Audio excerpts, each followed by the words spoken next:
Family card কোথা থেকে দেয়া শুরু করবে এবং কাদেরকে দেবেন তারেক রহমান কি বললেন, ভিডিওটা আগে দেখুন।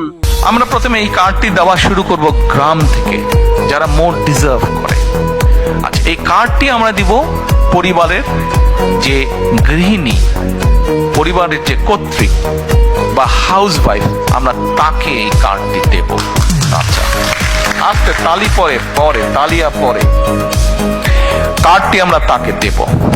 দেখুন, দেশনেত্রী বেগম খালেদা জিয়া দেশের অর্ধেক যে নারী সমাজ, তাদেরকে উনি শিক্ষার আলো পৌঁছে দিতে চেয়েছিলেন।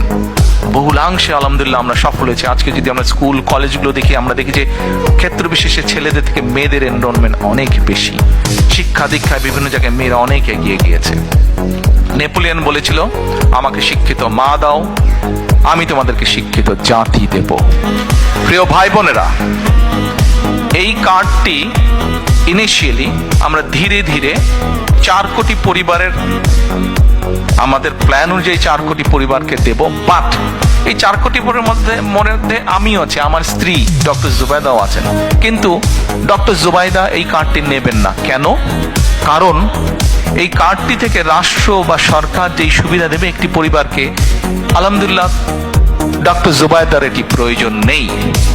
এখানে আপনারা যারা আছেন, আপনাদের এখানে আমাদের বহু বোন উপস্থিত আছেন, তাদের কারোরই অর্থনৈতিক অবস্থা এমন না যে সেই কার্ডটি প্রয়োজন। এইভাবে বাংলাদেশের 4 কোটির মধ্যে আমরা মনে করি বহু পরিবার আছে যাদের প্রয়োজন নেই, কাজে তারা এই সুবিধাটা নেবেন না। যারা অসহায় গরিব শুধুমাত্র তারাই নেবেন এই ফ্যামিলি কার্ডটি, আর যাদের প্রয়োজন নাই তারা নেবেন না। এই ভিডিওটা সর্বোচ্চ পরিমাণ শেয়ার করে সবাইকে দেখার সুযোগ করে দিবেন।